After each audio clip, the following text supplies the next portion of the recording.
வணக்கம். Welcome to Rajan real estate and Akshay Murthy Tambaram. இது எங்கன்னா வெஸ்ட்டு தாம்பரம் முடிச்சு ரோடு குறிஞ்சி நகர். அந்த பத்மாவதி கல்யாண மண்டபம் வழியாக வரலாம். நல்ல காம் ஏரியா, ப்ரைம் ஏரியா. அந்த குறிஞ்சி பூ மாதிரி தான், எத்தனையோ வருஷத்துக்கு ஒரு வாட்டி பூக்குமே. அதே மாதிரி எப்போமாவது ஒரு ப்ராப்பர்ட்டி வரும். ஒரு ரீசேல் வீடு வந்திருக்கு.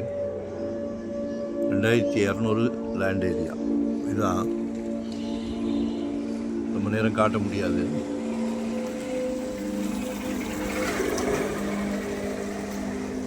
அவுட் சைட் ஸ்டெப்பு தான், மேலே வேணால் கட்டிக்கலாம். 10 to 15 years இருக்கும். பட் அப்போல்லாம் பியூர் ஆற்று மணல் செங்கல். சரியா? 2 crore கேட்குறாங்க, பேசலாம். வடக்கு பார்த்த மாதிரி இருக்குது, நார்த் ஃபேஸிங்கில். ஒன் டே பிஃபோராக சொல்லுங்கள். மழை தண்ணின்னு புலம்புறீங்களே, சாரி. மழை தண்ணின்னு சொல்கிறோம். ஐயோவும் சாரி. இங்கெல்லாம் தண்ணி வராத ஏரியா, சரிங்களா? பாருங்கள், அது அவுட் சைட் ஸ்டெப் தான். நன்றி, வணக்கம், தேங்க்யூ.